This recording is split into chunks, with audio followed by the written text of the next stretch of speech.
मेरी सभी परिजनों को मेरा बहुत बहुत हार्दिक प्रणाम। आज मैं आपको बताने वाली हूँ एक ऐतिहासिक कार्यक्रम के बारे में जो हुआ राजस्थान के अंदर। देखने वाले देखते रह गए कि किस प्रकार से महिला और पुरुषों का जो हुजूम था वो राजस्थान की सड़कों पर पूरा ही निकल जाता है। जहाँ देखो बस पीत वस्त्रधारी महिलाएं और पुरुष ही नजर आ रहे थे। पूरी सड़कें खचाखच भरी हुई थी जब निकली गायत्री परिवार की कलश यात्रा नीम का थाना और सैपटपुरा में। ये बड़ा ही देखने लायक नज़ारा था और सारे ही लोग देखकर बड़े अचंभित थे कि इतने सारे लोग कहाँ से आ गए, कहाँ से इतनी महिलाएं आ गईं।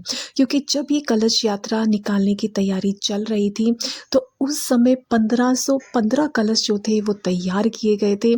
लेकिन देखते ही देखते जब सारे जो गायत्री परिवार के भाई और बहन थे राजस्थान के, उन्होंने इन कार्यक्रमों का प्रचार प्रसार किया।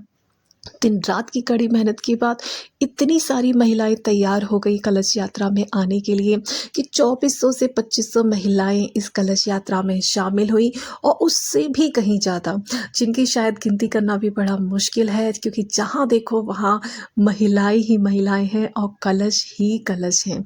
बहुत ही अद्भुत नज़ारा था ये।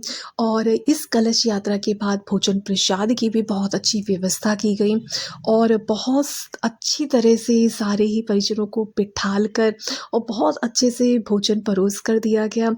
जो नीचे बैठ सकते थे उनके लिए नीचे चौकियाँ लगाई गई थी और जो नीचे बैठने में सक्षम नहीं थे उनके लिए बाकायदा टेबल और चेयर लगाकर भोजन की एक बहुत ही अच्छी समुचित सुचारू व्यवस्था की गई थी। इसके बाद हमारे डॉक्टर चिन्मय पंड्या जी पहुंचे कावट।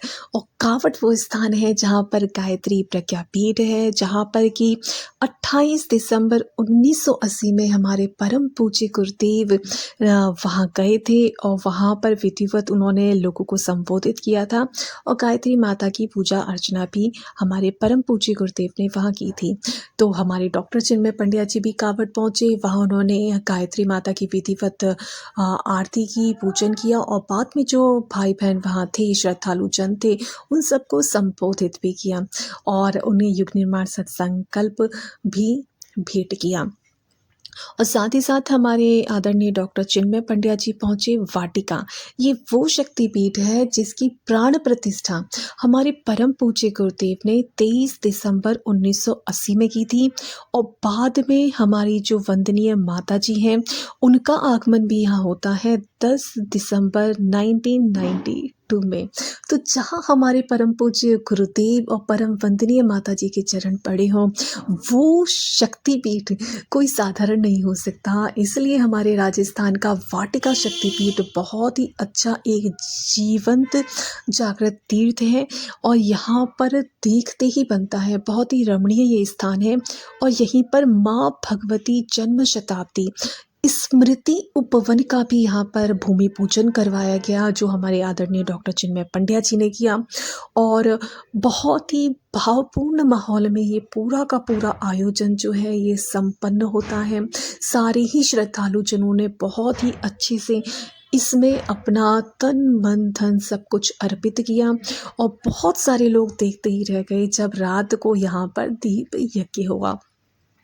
चारों तरफ जगमगाते हुए 6000 दीपों से दीप यज्ञ किया गया और साथ ही साथ 3,11,000 गायत्री मंत्रों की आहुतियाँ चढ़ाई गई नीम का थाना के स्थान पर।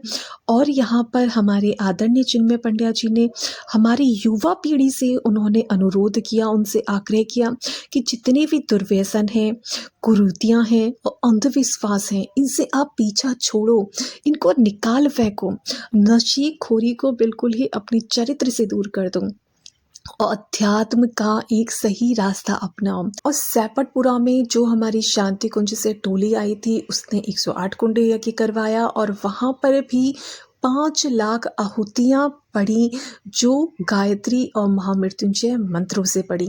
और सारा का सारा जन सैलाब यहाँ पर उपस्थित हो गया था क्योंकि गांव और ठाणियों से जो ग्रामीण थे वो जब सुनकर ये गायत्री यज्ञ इतना विशाल 108 कुंडीय महायज्ञ हो रहा है तो सारे की सारे ग्रामीण वहाँ इकट्ठे हो गए थे और भोजन प्रसाद की भी बहुत अच्छी व्यवस्था यहाँ पर हो रखी थी, वो भी बहुत देखने लायक थी।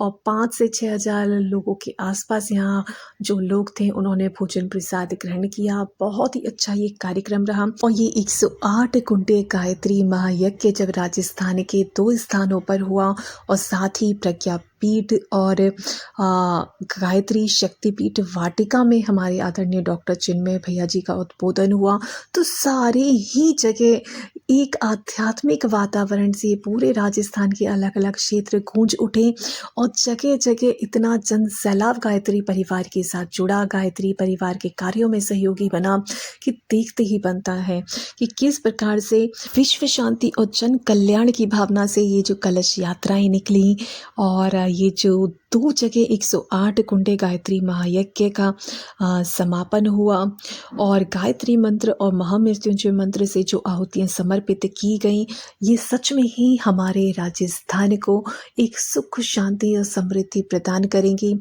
और आध्यात्मिक ऊर्जा से ओतप्रोत करेंगी। हम आशा करते हैं कि जितने भी सदस्यों ने, जितने भी भाई-बहनों ने इस यज्ञ में भागीदारी की है और अपने दिन-रात महीनों के परिश्रम के बाद इतना एक सफल आयोजन जो उन्होंने कर दिखा दिया है, ये हम सारे ही गायत्री परिजनों के लिए बहुत ही प्रेरणा स्रोत है। ऐसे परिजनों के लिए, ऐसे कर्मठ परिजनों के लिए हमारे हृदय से दुआएं निकलती हैं कि परम पूज्य गुरुदेव और वंदनीय माता जी का आशीर्वाद हमारे इन कर्मठ और परिश्रमशील भाई बहनों पर सदैव बना रहे, इनके घर में सुख, शांति, समृद्धि सदैव बनी रहे। सभी को बहुत बहुत हार्दिक शुभकामनाएं। सभी को प्रणाम। जय गुरुदेव, जय श्री राम।